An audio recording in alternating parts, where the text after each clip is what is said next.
Salut Lucas, comment tu vas? Salut Steve, ça va bien, merci. Et toi?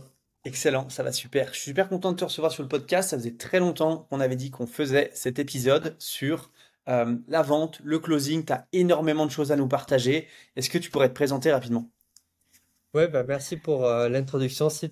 Ça me fait aussi très plaisir d'être là. Alors, pour me présenter rapidement, donc moi je suis formateur en closing et en technique de vente par téléphone notamment. Ouais. Donc rapidement pour mon parcours, hein, j'ai été commercial en entreprise pendant 4 ans, puis référent d'équipe commerciale.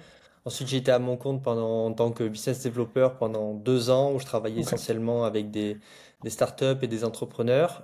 Ensuite, j'ai été closer, donc de formation et de programme d'accompagnement pendant 2 ans en tant qu'indépendant. Et ensuite, j'ai rejoint Live Mentor pendant 2 ans. Donc voilà, donc là où j'étais encore en entreprise dans le closing. Et voilà, et donc du coup, voilà un petit peu mon parcours. Partage un petit peu ton track record là. Je vois que tu n'oses pas le dire là. Il faut en parler, hein. Oui, ben, c'est-à-dire que moi, je suis un challenger, j'aime la performance. Donc, en termes de performance, en termes de closing, j'ai systématiquement été le numéro un de chaque équipe de vente dans lesquelles j'ai été. Pareil en entreprise, sur des équipes de 30, 40 commerciaux. Ouais. Et je suis très bon pour transmettre. En tout Ouais. cas, j'arrive vraiment à identifier ce que je fais bien. Ouais. J'arrive à le transmettre aux autres. Mais bon, voilà, c'était pas inné, hein. Il a fallu beaucoup Ah bah travailler oui. pour y Ouais. arriver, se former, prendre des portes, prendre Bien 15 sûr. milliards d'appels. Je crois en tout, j'avais fait le calcul, je suis à plus de 15 milliards d'appels, à tester, à tout tester, à prendre des Ah formations, ouais. à tester des choses, voir ce qui marche, voir ce qui marche pas. Donc, Excellent. voilà. Et top closer chez Live Mentor numéro un, franchement, ça c'est chapeau. Franchement, bravo. Maintenant que tu t'es présenté un petit peu, moi j'ai pas mal de questions encore une fois sur les appels de vente, le closing, qu'est-ce qu'il faut faire, qu'est-ce qu'il faut pas faire. En appel de vente, qu'est-ce qu'il faut faire en fait pour mettre toutes les chances de son côté pour closer son prospect? Est-ce que tu as une méthodologie, tu fais certaines choses pour mettre toutes les chances de ton côté en appel de vente? Encore une fois, je prends le cas, t'es freelance, tu discutes avec un prospect en message ou par email ou peu importe, et Ouais, là le prospect te dit bah ok ça marche, je suis intéressé, est-ce que on peut prendre un appel pour qu'on en discute? Comment tu mets toutes les chances de ton côté? ok. Donc là, c'est en gros, une fois que tu as l'appel qui est planifié, comment tu fais pour Ouais, préparer ton call. ouais, Moi, je dirais qu'il y a un petit peu trois, trois grands axes, trois choses à retenir. ouais, La première, c'est la préparation. Alors, l'erreur que ouais, font la plupart des commerciaux ou des entrepreneurs, même avant leur appel de vente, c'est de trop se préparer. En fait, on se ok. rend compte que trop se préparer, ça veut dire quoi? Ça veut dire, bah, je vais aller sur le site internet, je vais regarder ce que la personne elle fait. C'est un petit peu, je vais préparer à l'avance mes arguments. Alors qu'en réalité, si on veut être dans une posture ouverte et vraiment à l'écoute, ce qu'il Ouais, faut, c'est pas partir avec des a priori. Donc en fait, quand ok. on est préparé, finalement, ça met un peu de surpression et en plus, ben voilà, ça crée des a priori et c'est ce qu'on veut pas. Par contre, il y a des choses qu'on peut préparer. Par exemple, on peut rédiger certaines parties de son discours. Donc, Ok. dans son discours, il y a des parties qui vont se répéter.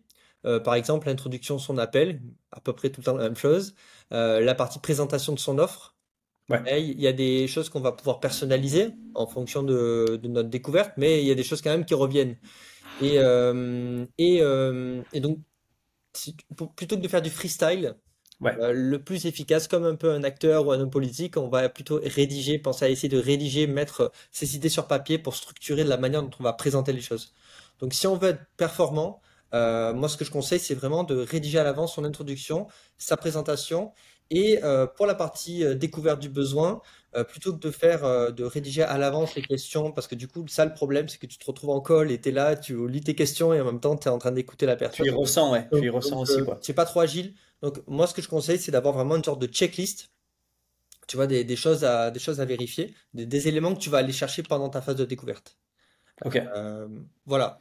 Donc ça, je pense que c'est ça la préparation. Donc Et juste, arrive, ouais, juste, je rebondis juste sur ce que tu dis, tu me permets. ouais, Donc c'est-à-dire que tu rédiges un petit script, mais vraiment léger de ton introduction, la présentation de ton offre, mais ouais, ce qui est au milieu, tu laisses quand même assez libre c'est ça. pour ne pas. t'ennuyer finalement de ce que la personne va te dire parce que si tu le sais déjà, bah tu vois, tu vas trouver ça un petit peu Ouais. redondant. Donc c'est te laisser un petit peu cette marge de manœuvre pour être encore une fois le plus attentif possible.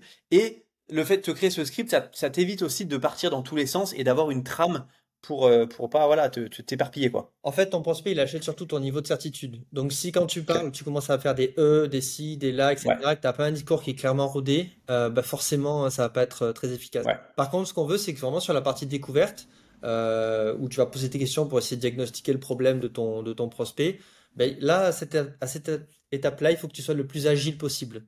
ouais. Donc tu peux pas être là à mettre des listes de questions et pendant que ton prospect te parle, toi tu es là en train de lire la prochaine question que tu vas lui poser, tu vois.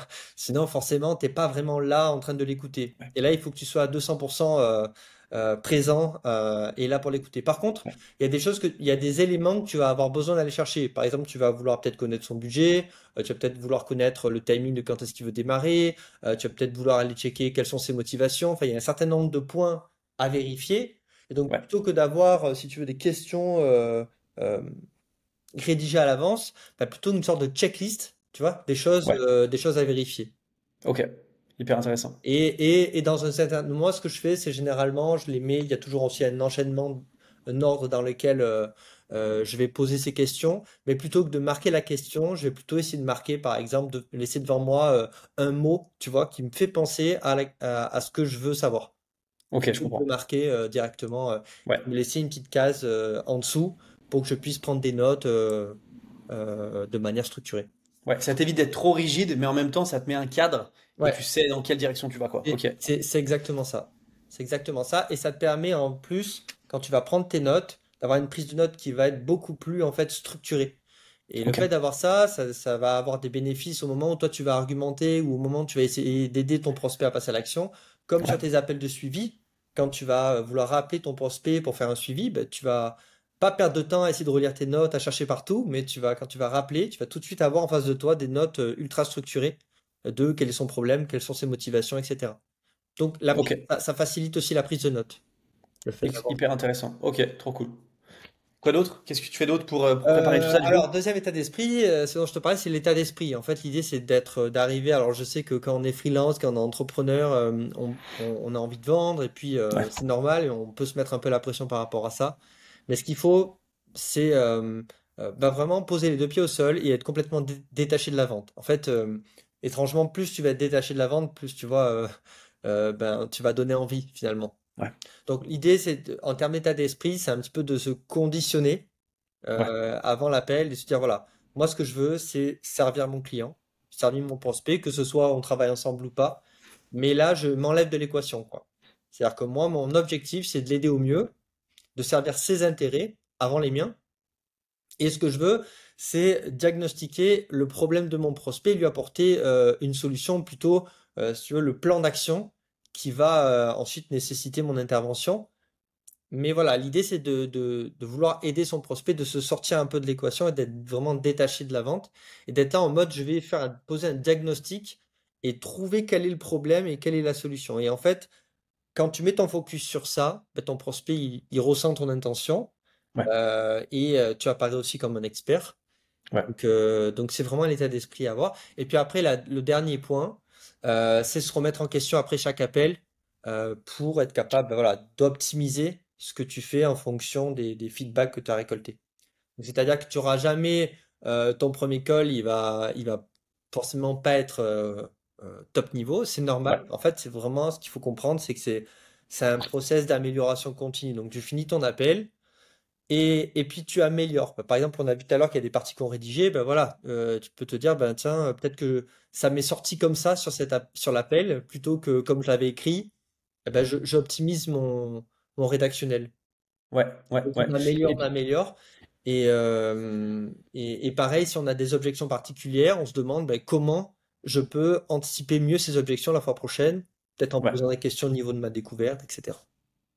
C'est intéressant. C'est intéressant parce que quand tu dis de détacher de la vente, j'aimerais revenir là-dessus. On a tendance à vouloir, enfin, tu sais, se dire, je vais closer 100% de mes appels. Ouais. Si lui, je le signe, alors lui, je pense que je peux lui vendre un truc à 4K. Lui, derrière, j'ai un appel, je peux lui vendre un truc à 4K. Derrière, putain, je peux peut-être faire 8000 balles ce mois-ci, c'est incroyable. Et en fait, tu es tellement attaché au fait de faire de l'argent Mm. via ce prospect et derrière de l'aider. On est d'accord, on l'aide. Ouais, Mais je veux dire, tu as tendance à te mettre dans ce mood où bah, lui, si je le signe, c'est tant, lui, c'est tant. Et donc, en fait, tu vas te mettre de la pression et ça va se ressentir quand tu as un appel de vente.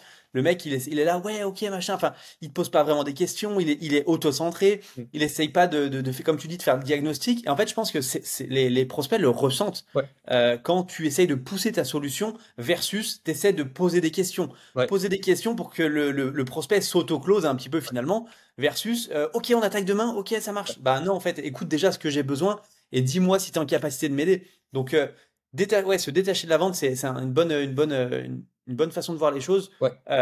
Et c'est un petit peu, je fais souvent le parallèle entre tout ce qui est dating, tu vois, entre la drague, la vente, c'est un petit peu la même chose. Ouais. C'est un petit peu comme quand tu es célibataire, tu sais, et que t'as pas forcément envie de te mettre avec quelqu'un, Mm. et bah tu t'intéresses pas forcément aux gens autour de toi, et finalement c'est toujours à ce moment-là où bah t'attires des gens. Et bah, c'est un petit peu cette même, tu vois, ce parallèle, je trouve Ouais. qu'il est assez similaire versus quand tu es en couple. Ben finalement c'est pareil, bah, tu t'intéresses à personne, et bah il y a toujours des gens qui t'approchent, et tu Ouais. dis putain les gars, je suis en couple, laissez-moi tranquille, tu vois. Donc c'est ouais, c'est intéressant de voir sous ce spectre. En plus que tu sais, ce qui permet d'être détaché de la vente, c'est vraiment le volume. Ok, C'est ouais, c'est la seule chose qui te permet d'être détaché. C'est-à-dire que si tu as ta journée, tu sais que tu vas, je veux dire, si tu as une liste interminable de prospects à contacter, ouais, si c'est pas celui-là qui achète, ce sera la personne d'après. ouais, Donc, étrangement, en fait, tout à l'heure, on disait il faut pas trop préparer. Et finalement, en fait, plus c'est dans l'improvisation, ben, moins tu prends de temps pour préparer ton appel, plus tu vas en fait faire de volume et tu vas contacter de gens. ouais, Donc, indirectement, plus tu vas te détacher. ouais. Donc, en fait, souvent, il y a beaucoup de gens qui opposent la qualité et la quantité. En gros, la personne qui ferait du volume, ce serait un bourrin et l'autre il travaillerait en grande intelligence Ouais, et il closerait. Alors qu'en fait, c'est la personne qui fait du volume. Finalement, la quantité amène la qualité. Tu vois ce que je veux dire? ouais, non, bien sûr. C'est comme tout. Moi, je pense souvent aussi le parallèle, bon, du dating, mais aussi le parallèle du professionnalisme. T'es un footballeur professionnel, c'est la quantité d'entraînement que tu vas faire qui va faire que en match, t'es hyper bon. Et Ouais, c'est pas en se posant à l'entraînement, en réfléchissant à comment tu vas jouer, ouais, que tu vas devenir bon. Non, c'est en mettant le pied à l'étrier. La quantité mène à la qualité. ouais, Versus, non, je fais qu'un appel par jour, mais par contre, le fais nickel. Ben non, ça marche pas comme ça. ouais, Donc, ouais, vraiment la quantité à la qualité, quoi. c'est ça. Et du coup, toi, quand tu prends ces appels, est-ce que tu suis une structure définie? Alors tu nous as parlé un petit peu enfin de la présentation, Ouais. et puis après de la présentation de l'offre. Enfin de l'introduction, pardon. Est-ce que tu as une trame que tu suis pour encore une fois te mettre dans les bons rails et t'éviter de dérailler, tout simplement? Oui, complètement. Bah, la trame, c'est la suivante, hein. Il y a une phase d'introduction qui Ouais, doit durer vraiment quelques minutes. C'est pas la peine de faire un bris de glace de un quart d'heure, hein. Je le vois venir. Alors, tu habites où? Ah, d'accord. ouais, mm, Quelle est ta passion, ta couleur préférée? Donc, non, l'introduction, l'introduction, elle doit être quand même très brève. L'idée, c'est que tu montres aussi à ton prospect que t'as pas toute la journée et que ton temps est ouais, compté. Et donc, ton introduction, elle dure quelques minutes. Elle est là pour prendre le lead sur l'appel, ouais, poser une structure en cadre de comment ça va se dérouler, comment ça va se passer, vérifier que ton prospect il est bien dans une situation, un environnement calme et éventuellement qu'il ait de quoi noter si besoin. Donc ouais. c'est vraiment ça le but de l'introduction et arriver avec une énergie, voilà, une énergie souriante qui brise la glace, mais voilà, sans forcément tomber dans le piège de faire de la discussion de comptoir Ouais, à ton temps. Logiquement, après, on va avoir la phase de découverte, parce qu'on peut pas présenter une solution si on connaît pas le problème bien sûr. de son prospect. Donc forcément, il y a cette phase de découverte. Et là, ce qui fonctionne très bien, c'est de poser des questions assez fermées, en fin de compte. Un peu comme un médecin, il va te poser des questions très fermées, et quand tu touches, quand tu appuies là, est-ce que tu as mal? Donc, c'est des questions surtout fermées. Euh, C'est intéressant pour ça. Moi, j'aimerais bien que tu élabores un petit peu sur le fait de poser des questions fermées et pourquoi pas des questions ouvertes, qui alors, justement, les questions ouvertes permettent de vraiment creuser. Parce ouais, que fermé, c'est oui, non, on est d'accord? ouais. Ouais, Bah, en fait, si tu veux, l'idée, c'est de faire un entonnoir. Donc, généralement, tu vas commencer par une question ouverte en début. ok, Mais assez rapidement, tu vas rentrer dans les questions fermées. Pourquoi? Parce que si tu pars sur des questions ouvertes, déjà, tu vas avoir des prospects qui vont se mettre à parler pendant des heures. ouais, Et tu vas perdre un temps interminable. Et ensuite, en fait, imagine-toi, c'est comme quand tu vas voir quelqu'un qui veut diagnostiquer un problème. Tu vois, il va te poser des questions ciblées. Lui, il y a des choses qu'il veut savoir. Par exemple, je sais pas, tu t'es freelance, tu vends de la création de site internet ou de la refonte de site internet. Tu es un professionnel, tu vas pas dire alors, je sais pas quelle est votre activité, quelque chose de généraliste, ou tu vas poser peut-être une première question comme ça, mais après tu vas arriver de, ok, vous avez quoi comme site, il génère quoi comme trafic, etc. C'est des questions de Ouais. diagnostic qui vont mettre en avant en fait ton expertise, qui vont te permettre de mieux driver ton appel, qui va faire que ta découverte, elle va peut-être durer un quart d'heure au lieu de durer une demi-heure, ou Hmm. trois quarts d'heure, parce Ouais. qu'avec le temps, tu perds l'énergie de l'appel. Donc, moi, je pars plutôt sur une question ouverte ou deux au démarrage. Et si tu sens que ton prospect il commence à s'étaler et à partir dans tous les sens, eh ben, tu recadres avec des questions fermées. Ok, c'est intéressant. C'est intéressant de, ouais, Non, mais je comprends, parce que c'est vrai que souvent, tu sais, tu discutes et les gens, ils ont tendance à parler beaucoup d'eux, Ah oui, parce que forcément, ils ont un problème. oui, Euh, et pour les remettre dans les bons rails, de leur poser des questions fermées, c'est smart. c'est ça. C'est ça. Et donc, logiquement, donc, tu as ta phase de découverte. Après la phase de découverte, avant de passer à la présentation, tu as une phase qu'on oublie souvent, c'est une phase de transition. La phase Ouais. de transition, elle est quand même très importante et je vois beaucoup de commerciaux qui oublient complètement cette phase-là. Donc, la phase de transition, c'est je récapitule si j'ai bien compris. Ouais. Et on part pas tout de suite à présenter quelque chose si on n'est pas voilà, au diapason avec son prospect. Donc, je récapitule que j'ai bien compris. Je donne l'assurance, la confiance dans le fait que oui, je vais être capable de t'aider. Donc, je le dis. Donc, par rapport à ce que tu viens de me dire, je suis sûr à 100% que je vais être en mesure de t'accompagner et de Ouais. t'aider. Et je demande la permission de présenter. Donc, c'est pas je commence à présenter et je pars. C'est est-ce que tu veux que je t'explique de quelle manière? Et là, Ouais. on va faire une demande de permission de pitcher, donc on va récupérer aussi l'attention. En fait, ce qui va se passer, c'est que l'acheteur va se mettre en position d'acheteur, quoi. C'est-à-dire qu'il va pas rester juste Hmm. passif et dire oui, oui, explique-moi, c'est quoi ta solution, vas-y, Ouais, ouais, ouais. Euh, Ouais, donc en fait, c'est le fait qu'ils matérialisent finalement le fait que ils veulent t'écouter. oui, Du coup, il se met dans un mood où il va ouvrir ses oreilles versus je te présente mon truc, mais le mec, il est pas vraiment enclin à t'écouter, donc ça va rentrer, ça va sortir, quoi. c'est exactement ça. Et après, bah, tu as du coup ta partie de présentation, Ouais, où là, bah, comme je disais tout à l'heure, il y a des parties qui se répètent hein, de toute façon. Et il y a des parties que tu vas personnaliser. Alors ça après c'est dépendamment de l'activité de chacun, mais il y a toujours une partie qui se répète que tu peux copyrighter. Et ensuite des parties que tu vas personnaliser. ouais, Voilà. Et après, donc dans la présentation, bah, l'idée c'est de réaffirmer en quoi tu es crédible, ouais, quelles sont. Moi j'aime bien mettre en avant un petit peu les valeurs globales. ouais, Parce que je pense qu'on connecte avec les gens aussi si on a les mêmes valeurs et ce pourquoi on fait les choses. ouais, Et après, dans la présentation, vendre vraiment le résultat, le bénéfice, mais surtout le plan d'action qui va permettre d'y arriver. Et ouais. finalement, après, expliquer bah, le côté un peu logistique, format, comment ça se passe, etc. Mais ça, voilà, ce qui relève du format, quoi. Ouais, ok. Donc une fois que ça c'est fait, Et une fois que ça c'est fait, une fois que tu as tout présenté, ben, il y a une phase de closing. Donc la phase de closing, c'est la dernière phase. Euh, donc la phase de closing, c'est quoi? C'est est-ce que déjà ce que je t'ai présenté, est-ce que c'est clair pour toi? Ou est-ce que tu as des questions? Donc c'est déjà de s'assurer de ça. La deuxième question que tu vas poser, c'est est-ce que ça correspond à ce que tu recherches? Alors c'est beaucoup ouais, mieux que de poser des questions trop vagues du type qu'en pensez-vous, ce genre de choses. ouais, ok. La question vraiment à poser, c'est est-ce que ça correspond à ce que tu recherches? Donc là, on est clairement dans les questions fermées. Ah oui, oui, clairement. Ok, C'est est-ce que ça correspond à ce que tu recherches? Et puis si tu sens un peu un oui hésitant, tu creuses quoi, tu t'en tiens ouais, pas juste avec ça. ouais, Et une fois que la personne t'a dit oui, oui, clairement, c'est ça qu'il me faut.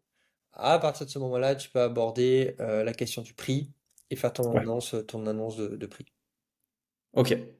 Donc, pour resynthétiser, tu fais ton introduction, Ouais, tu brises la glace rapidement, on est d'accord? Phase de découverte slash diagnostic, on peut l'appeler comme ça aussi? c'est ça. Ok. Diagnostic, tu poses des questions, qu'est-ce que tu as fait aujourd'hui, pourquoi est-ce que machin? Ouais, Transition, donc là c'est vraiment ce qui va faire le pont entre la découverte et la présentation. c'est ça. Tu lui demandes si il est enclin à t'écouter pour que tu lui présentes ton offre. Ouais. Là, il te dit oui. Une fois qu'il te dit oui, tu as une validation, donc tu as passé une nouvelle porte. Mm. Une fois qu'il a dit oui, tu fais ta présentation. Ouais, Tu, tu, euh, tu, euh, Tu lui demandes si il a bien compris tu reformules, enfin, tu reformules ce qu'il t'a dit Ouais. pour être certain qu'il a bien compris. Une fois que ça c'est fait, et ben là, tu passes en phase de closing. Donc là, tu lui présentes un petit peu toute ton offre, les prix, et tu lui demandes si, en termes de motivation, c'est vraiment ce qui lui correspond. Et derrière, l'idée, c'est qu'ils te disent oui, c'est parti, quoi. Ouais, en fait, la phase la phase de closing à la fin, c'est Ouais, vraiment, premièrement, je vérifie le niveau de clarté, donc est-ce que c'est ouais, clair? Deuxièmement, je vérifie le niveau de certitude, donc c'est est-ce que mon prospect a la ouais, conviction que ce que je lui propose, c'est exactement ce qu'il lui faut? ouais. Et une fois qu'on a obtenu le oui, ça correspond, donc on a renforcé la certitude, à partir de ce moment-là, on annonce son prix. Ok, ok. On peut pas annoncer un prix. En fait, si la personne est sûre à 80% que ça correspond, on peut pas annoncer son prix. Parce que si tu annonces ton prix, en gros, tu vas rajouter une difficulté supplémentaire alors que la personne, elle est déjà pas sûre. Ouais, c'est trop tôt. Bah, c'est trop tôt, c'est ça. Donc il faut déjà t'assurer de dire, et même si t'as ton prospect qui te dit oui, mais ça dépend du prix, je dis oui, mais en dehors du prix, est-ce que déjà ce que je viens de vous présenter, ça correspond à ce que vous recherchez Ouais, ou pas? ouais, Et après, on voit le prix, parce que je vais pas te rajouter une difficulté supplémentaire si déjà t'es pas trop sûr que c'est ce qu'il te faut.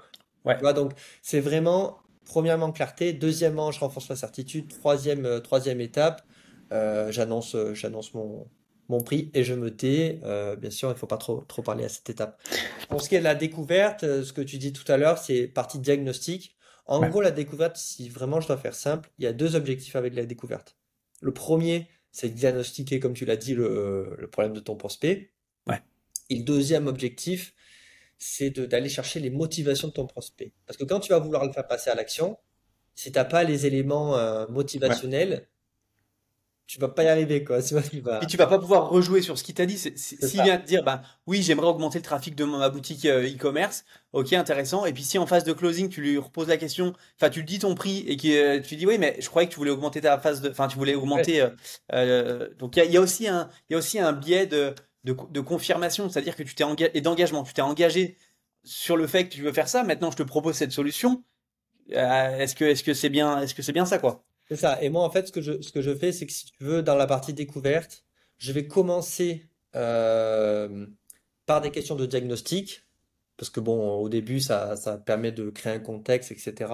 Ouais, Comprendre quel est le problème à résoudre, mais je m'arrête pas là, je pars pas en transition, en présentation, juste après ça. Après, je vais chercher quelle est la motivation de la personne, pourquoi ce ouais, projet, pourquoi c'est important pour elle, et quel est l'état d'esprit de la personne. Est-ce que pour arriver à son objectif, est-ce qu'elle est prête aujourd'hui à investir tant d'argent et énergie pour y arriver ou pas? ouais. Et en fait, ça, c'est des choses qu'on n'a pas tendance. Ça va être des éléments, si tu veux, qui vont conditionner la personne à passer à l'action, euh, et qui vont donner des éléments pour rebondir. Voilà, si la personne Ouais. hésite. Ouais, c'est ça, c'est d'avoir les bons éléments pour pouvoir les replacer au bon moment et lui faire comprendre que tu peux l'aider par rapport à ce qu'il t'a dit, en fait, tout simplement, quoi. D'où le conseil de tout à l'heure quand on disait, bah voilà, tu mets pas des questions trop rigides, tu vas Ouais, mettre des blocs avec des mots qui vont te rappeler les questions à poser, les éléments à aller chercher, qui vont ouais, te permettre de structurer ta prise de notes.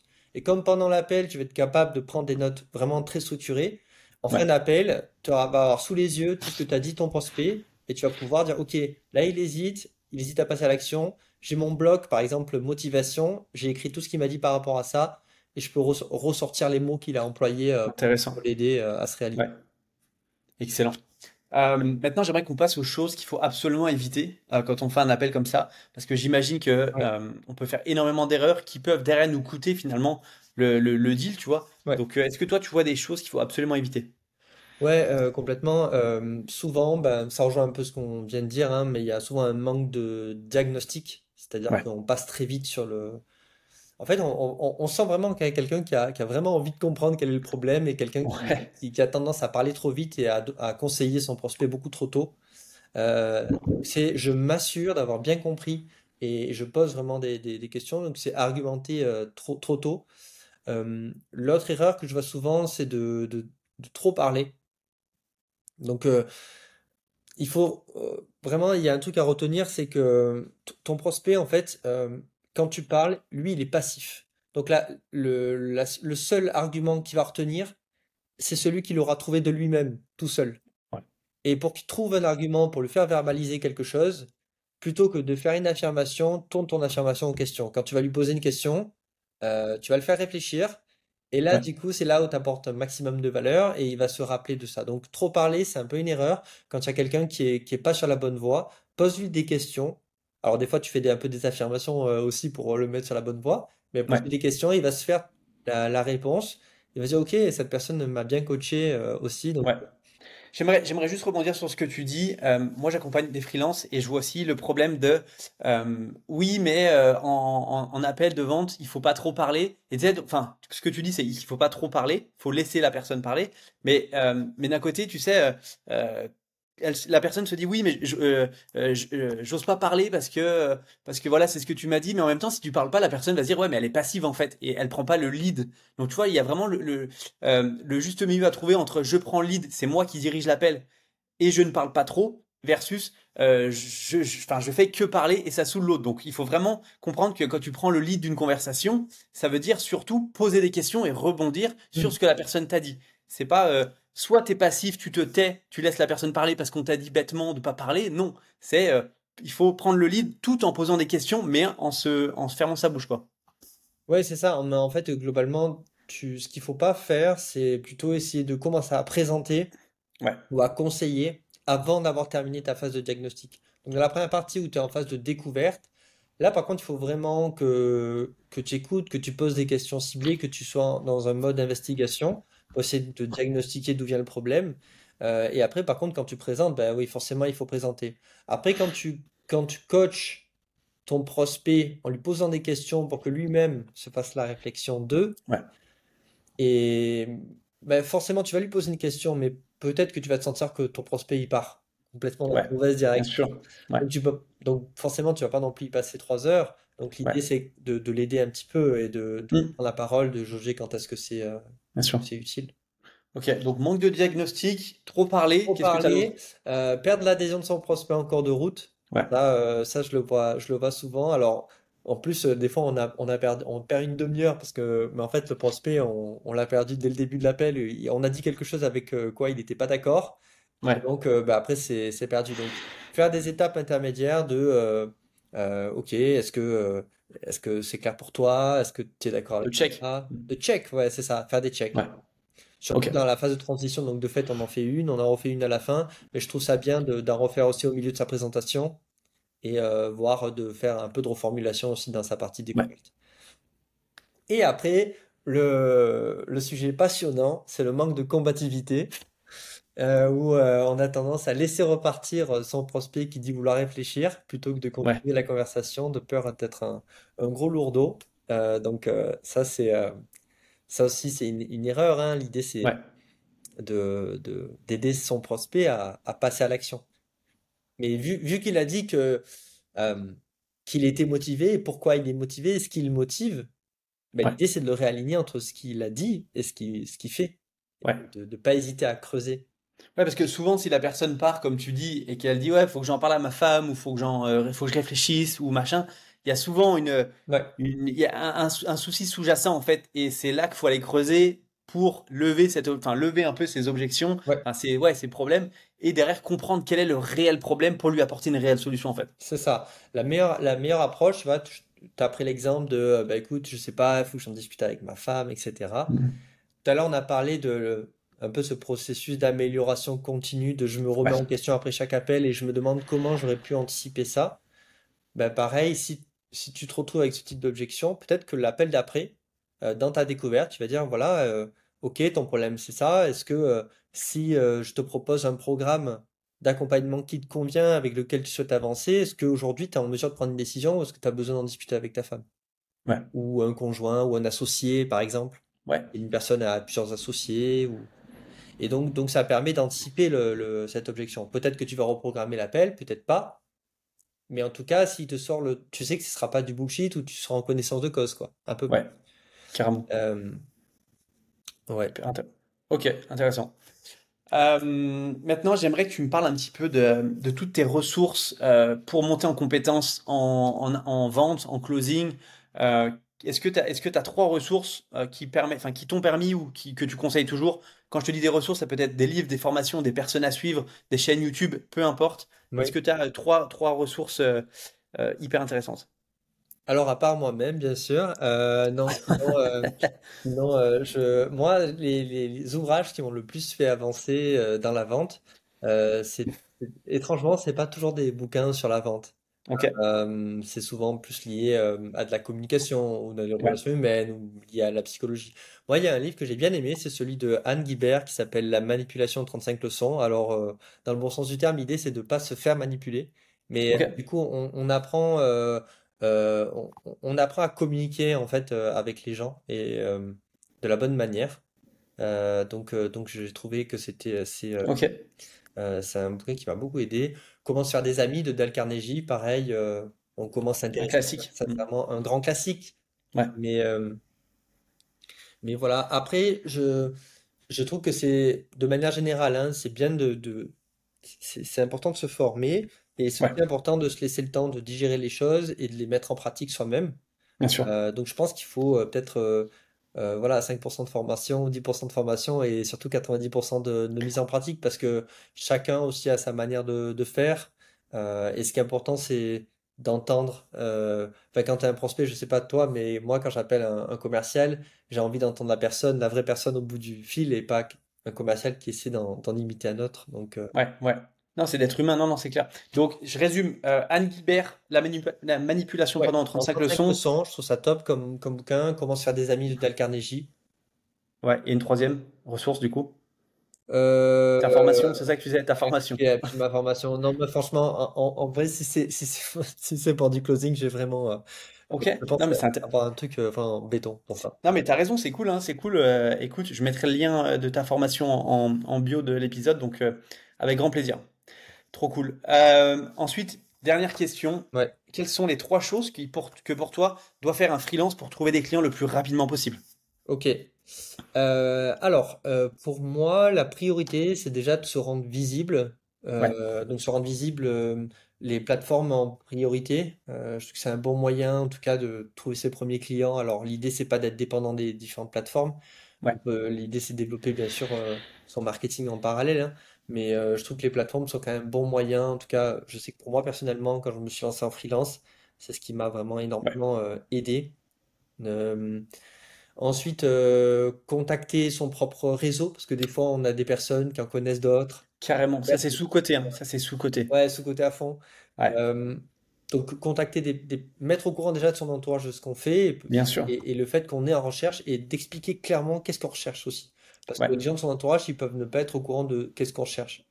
Qu'est-ce qu'on cherche et juste pour rebondir aussi, qu'est-ce qu'on recherche, mais aussi qu'est-ce qu'on peut apporter. C'est surtout ça qui est important de dire. C'est pas juste je recherche ça, c'est je recherche ce genre de personnes pour les aider à obtenir cette Ouais, chose-là. Tu vois? ouais, Pour vraiment que le besoin il soit hyper clair. Et derrière, enfin moi je sais que je dis toujours ça, c'est contacte ton réseau, explique ce que tu fais, ce que tu peux apporter, et derrière ouais, de donner aussi pourquoi pas une carotte à quelqu'un de ton réseau, c'est-à-dire voilà, si tu m'apportes un client, bah, je te reverse 10% de commission, tu vois. Là, les gens, ça va les motiver un petit peu de se dire, bah, je peux faire de l'argent rapidement sans trop me prendre la tête, juste je fais une mise en relation euh, avec, encore une fois, la personne que je connais et puis toi, quoi. ouais, carrément. Et en plus, des fois, même, tu vois, il y a des gens de ton entourage qui sont toujours disposés à t'aider, qui ont C'est envie de ça. t'aider, etc. Ouais, Et forcément, donc il y a un lien de confiance. Donc c'est dommage je trouve, bah, pourquoi des fois s'embêter. On a des fois dans son réseau aussi beaucoup de gens. ouais, Bon, après, je pense que le plus efficace, c'est de faire de la prospection, hein. Pour le coup, après, dépendamment de ce qu'on fait. ouais, Mais, euh, mais la prospection, c'est le moyen le plus rapide de trouver des clients. Ça coûte pas rien parce qu'il y a quand même, ça coûte un peu d'argent. Peut-être si on a Sales Navigator ou deux, trois outils, peut-être un CRM. ouais, Moi, je recommande Pipedrive pour les CRM. ouais. Et donc, ça coûte un petit peu de sous, mais globalement, trois fois rien par rapport à de la publicité. Puis tu le rentabilises surtout rapidement. Très vite. Et on peut pas remplacer. Quand on appelle quelqu'un, on a la voix, on a vraiment une vraie interaction. Donc, Ouais, la prospection, c'est ce qui fait le plus peur pour beaucoup de gens, hein. Mais je pense que ça reste aujourd'hui le plus direct et le plus ouais, efficace et le moins coûteux. trop bien. Excellent. Écoute, Lucas, merci beaucoup. C'était super intéressant. Où est-ce qu'on peut te retrouver si on souhaite en apprendre plus sur ce que tu fais et progresser en appel de vente et en closing? Oui, alors moi, mon site, c'est lucasconstant.com ou .fr, tout simplement. Donc Lucas, Lucas, Constant, Constant. Et on peut aussi me retrouver sur LinkedIn. Donc Lucas Constant, c'est écrit formateur en closing et on peut me retrouver comme ça. Excellent. Bah écoute, merci beaucoup en tout cas, c'était top.